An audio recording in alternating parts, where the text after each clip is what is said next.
भाइयों बहनों नमस्कार।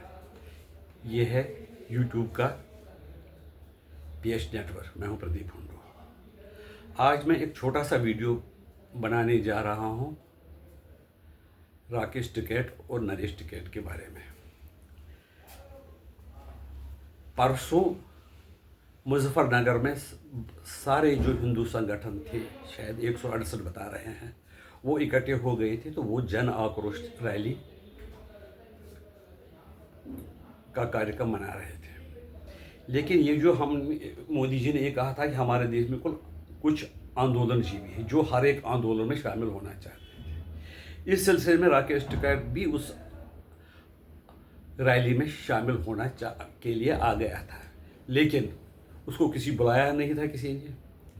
उससे पहले आपको जानकारी थी, राकेश टिकैत ने ये बयान दिया था कि ये एजेंसीज को कैसी जानकारी मिली कि ये हमला पाकिस्तान ने करवाया था। उन्होंने कहा कि इस हमले से किसको ज़्यादा लाभ मिल सकता है। उनके कहने का मतलब था कि इस हमले से भारतीय जनता पार्टी को लाभ मिल सकता है, इसलिए हो सकता है कि ये भारतीय जनता पार्टी ने ही करवाया। ये शख्स ऐसा है जो पैसे के लिए, जो मेरा कंक्लूजन है, पैसे के लिए कुछ भी कर सकता है। चाहे देश को नुकसान भी पहुंचे, देश में अफरा तफरी पैदा हो जाए, तो वो किसी हद तक भी जा सकता है। जब ये बयान उसने दिया था तो उस लोगों को बड़ा गुस्सा था उसके प्रति भी। अपने आप को वो किसान नेता समझता है और महाराजा मुजफ्फरनगर का समझता था। वो कहता था, सोचता था कि मैं मुजफ्फरनगर का राजा हूँ, मैं उस रैली में नहीं हूँगा तो फिर कौन होगा, किसकी हिम्मत है और मेरे बगैर उस रैली में जाने की। किसी नौजवान को जब उसने टिकैत को देखा, राकेश टिकैत, उसको बड़ा गुस्सा आया, तो उसने उसको डंडा उसके ऊपर मारा, पता नहीं सिर पर मारा या बॉडी पे मारा।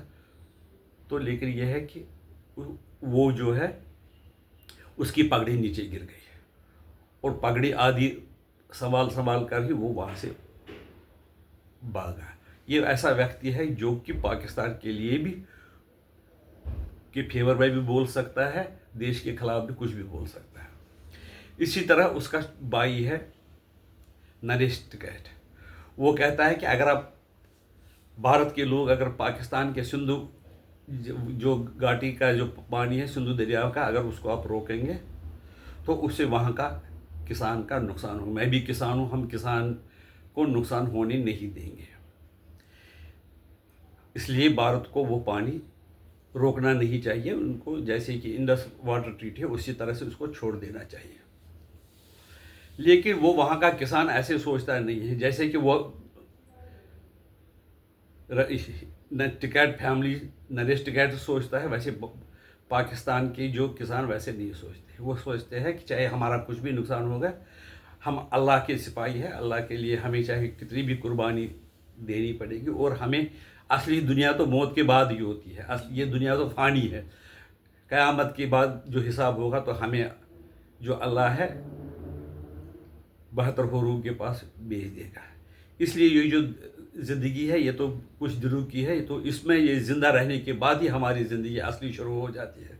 ये जो कंसेप्शन है, इसलिए वो किसी भी हद तक जा सकते हैं। हम हिंदू भी विश्वास करते हैं कि दोबारा हम जन्म लेते हैं,